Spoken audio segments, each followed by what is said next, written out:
Halo, apa kabar? Selamat datang semua di acara Motivasi Agung. Sebuah acara yang mengupas tentang berbagai macam masalah dalam kehidupan kita. Dalam kesempatan kali ini saya akan membawakan sebuah tema. Materi itu halal.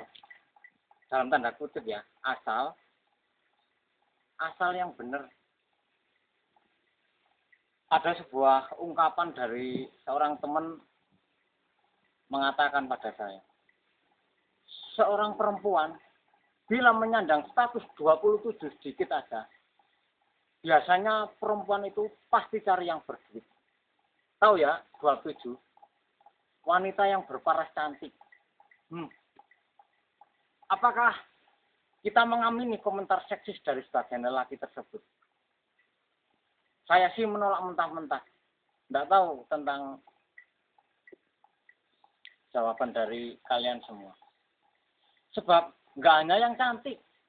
Yang nggak cantik juga cari yang berduit sepanjang ada kesempatan. Coba lihat sekitar lingkungan kalian masing-masing. Benar nggak apa yang saya katakan ini? Bicara soal materi berasal dari kata materialistik. Artinya, sebuah perspektif penilaian senantiasa disandarkan pada materi. Singkat kata, ya mata duitan lah kalau gampangannya seperti itu. Nah, gelar prestisius materialistis ini lalu disingkat jadi materi dan sering dipaketkan dalam idiom populer cewek materi. Nggak tahu saya sendiri kok pasti dialamatkan kepada seorang cewek materi. Seolah-olah yang suka duitan dan hidup enak cuma perempuan. Lelaki nggak doyan. Kenapa sih idiom cewek materi jauh lebih ngetren? Itu kembali ke posisi kultural perempuan yang dianggap tidak mandiri secara finansial. Lelaki selalu mengasosiasikan diri sebagai breadwinner, tahu ya, pencari nafkah. Sejak di masa pacaran mungkin lelaki membiasakan diri untuk membayar seorang perempuan. Tidaknya urusan nonton atau makan. Coba, bila ada dua sejoli, mau diajak jalan-jalan, nonton, pasti sih yang tidak mengeluarkan uang mesti si cowok ini. Coba kalau nggak percaya. Pernah nggak menjumpai hal-hal yang semacam ini? Tanpa berniat untuk mengkhianati perjuangan emansipasi Ibu Kartini, saran saya, nikmati aja lah. Nggak usah terlalu dipusingkan. Bikin masalah aja kalau memusingkan hal-hal seperti ini. Kalau struktur sosial tidak perlu susah-susah ditolak. Perempuan yang menikmati posisi menguntungkan secara ekonomi itulah yang lalu dituduh materi dan dipersalahkan. Susah juga ya. Padahal kan mereka cuma ikut situasi dan kondisi. Di zaman sekarang ini, mana ada sih perempuan yang tidak ingin berpenampilan cantik, bisa naik mobil ber-AC, berpakaian bagus, berbau wangi kalau jalan semerbak, bisa memanjakan diri ke salon dengan melakukan krimbat lah, facial, pedicure, manicure, luluran.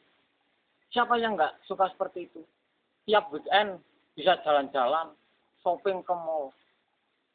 Itu semua bisa terwujud harus dengan uang atau fulus, jeng. Nggak ada gratisan zaman sekarang ini. Dengan seperti itu, toh pasangan kalian masing-masing akan tambah senang kok. Mana ada sih laki-laki yang nggak senang pasangannya berpenampilan cantik? Jadi jangan takut kalau kalian punya embel-embel cewek materi. Nggak usah terlalu dipusingkan. Asal, ya ini, materinya yang benar. Kalau begitu, ayo kita bikin konstruksi baru tentang materi. Materi itu halal, asal memenuhi beberapa syarat. Materi itu boleh-boleh saja, asal masih berada dalam batas kewajaran. Materi sejatinya juga tidak sepenuhnya dosa, dan nista asal dilakukan dengan bertanggung jawab. Yang dilakukan dengan bertanggung jawab, tidak bertanggung jawab itu yang nggak diperbolehkan. Materi itu halal, asal tidak jadi alasan utama dan pertama. Artinya, jangan cinta buta, asal kaya tutup mata. Selidiki dulu latar belakang si lelaki itu tadi. Dari mana semua harta kekayaannya? Apakah bisnisnya halal dan baik-baik?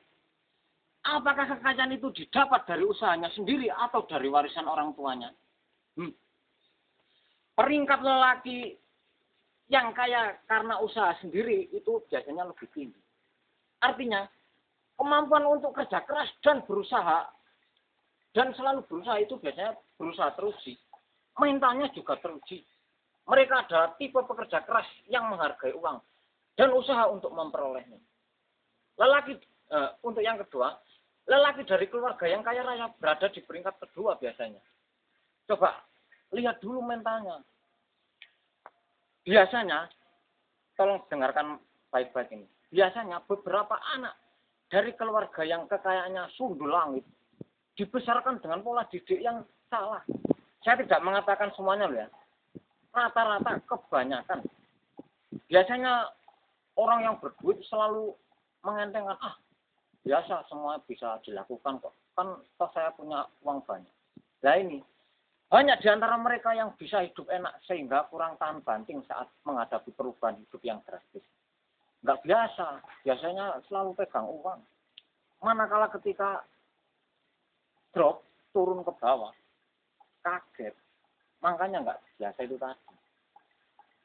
Beberapa lelaki jenis itu juga merasa bahwa segalanya bisa dibeli dengan uang. Termasuk cinta dan perempuan. Coba, orang kalau berduit, tinggal tunjukinnya pasti dapat. Zaman sekarang fulus, nggak ada fulus, jangan harap bisa seperti itu. Mereka termasuk cinta dan perempuan itu tadi ya, mereka punya potensi untuk kurang menghargai perempuan. Jadi kalau ketemu lelaki jenis tersebut, lupakan saja, coret tinta hitam kalau perlu. Materi memang perlu, tapi juga ada aturannya, Jeng. Nggak sembarangan. Materi itu halal, asal tidak menghalalkan segala cara. Jadi, kasusnya si lelaki idaman sudah berada di depan mata. Kaya dan untungnya ganteng. Biasanya ya, karena biasanya kekayaan jarang berbanding lurus dengan kegantengan. Biasanya tipe-tipe cewek materi, kegantengan tuh nomor sekian. Yang penting pulusnya dulu. Nah itu perlu disingkirkan idiom-idiom seperti itu. Lalu langkah lanjutannya apa nih supaya sepak terjang kalian sebagai perempuan materi tetap berbudi luhur? Ya ini, jangan halalkan segala cara. Kalau kalian nggak suka dengan orangnya, ya tinggalin aja. Emangnya kalian mau nikah dengan duitnya aja? Iya, bukan dengan orangnya. Bukan dengan orangnya kan. Kalau seperti itu, bagaimana bisa mewujudkan cinta yang sejati? Kalau suami orang, ya tinggalkan aja lah. Jadi istri muda itu bukan solusi brilian. Ingat, bukan solusi brilian. Apalagi kalau pangkatnya cuma jadi istri simpanan. Emang kalian tape yang perlu matang, yang belum matang, sehingga butuh disimpan-simpan segala? Enggak kan? Capek deh. Jangan dibiasakan seperti itu. Enggak boleh merebut suami orang. Materi itu halal, asal jujur. Artinya, jujurlah pada si lelaki bahwa kalian memang mengutamakan kenyamanan finansial. Daripada diam-diam ternyata materi, lebih baik kalian jujur kan. Jika dikomunikasikan dengan dewasa dan kepala dingin, kejujuran atas kematerian ini akan sampai pada kesadaran untuk lebih persisten dalam menyusun misi hidup. Mencari rezeki dan pintar-pintar mengolah peluang menjadi uang. Harus diposisikan bahwa kematerian kalian ini bermisi mulia. Dan bahkan kalian bersikap materi karena ingin masa depan yang lebih cerah. Tidak lain untuk hal-hal yang semacam itu. Itu yang namanya materi visioner. Materi visioner, saudari. Materi itu halal, asal yang dimateriin itu mau. Nah ini, yang paling penting, pastikan bahwa si lelaki mau dijadikan korban. Pegang teguh bahwa label materi yang kalian pilih dengan kesadaran penuh itu bukan materi tingkat rendah, yang berprinsip habis panis sepadi buang. Kalian perempuan-perempuan mulia dan punya harga diri. Kalian terlalu berharga kalau cuma jadi materi yang menggergoti kekayaan lelaki. Jangan sampai ada ucapan yang seperti ini. Saya sendiri miris sebagai kaum Adam mendengar olokan kata-kata seperti itu yang dialamatkan pada seorang perempuan. Jangan pernah meminta kepada laki-laki. Dibelikan ini, dibelikan itu. Nggak usah nuruti segala hawa nafsu. Tetapi, kalau memang diberi dan dibelikan, kalian tidak perlu menolak. Anggap saja itu rezeki. Lelaki itu makhluk yang murah hati kok. Asal ada rezeki, mereka tidak berkeberatan untuk menghadiahi perempuan dengan aneka hal. Sebab bagi mereka, cinta itu bisa diwujudkan dalam banyak hal. Termasuk membuat senang perempuan yang dicintainya. Memberi juga merupakan pemuasan ego bagi lelaki. Jadi anggap saja kalian membantu mereka menegakkan egonya dengan cara yang menyenangkan. Percaya satu hal, bahwa hal-hal besar diawali dengan rasa percaya. Lalu melakukannya dengan penuh percaya diri. Maka carilah lelaki yang semangat hidupnya kaya, walaupun seandainya belum kaya di titik itu. Maka carilah lelaki yang semangat hidupnya seperti itu tadi. Dengan demikian, materi kalian tidak salah. Tidak salah sasaran. Kadang materi pun harus sabar, saudari. Perlu kesabaran ekstra. Tetapi ingat, cinta bukan komoditas. Cinta bukan transaksi jual beli. Jadilah perempuan materi yang beretika. Materi itu memang kadang halal. Jadi nggak usah dipikirkan. Ingat. Jadi kata-kata saya terakhir. Jangan risih ya disebut perempuan materi. Zaman sekarang apa yang nggak harus dengan uang.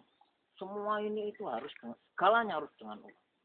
Ya, saya harap kata-kata materi itu tadi tidak menjadi hal-hal yang negatif. Dah, rileks aja, nggak perlu terlalu dipusingkan. Oke, sekian dari saya. Semoga pada kesempatan kali ini bisa menjadi manfaat bagi kalian-kalian semua. Oke, sekali lagi. Jangan takut ya dibilang materi. Oke, selamat siang. Sampai jumpa lagi di acara motivasi-motivasi Agung selanjutnya. Saya Agung Rajo, pamit.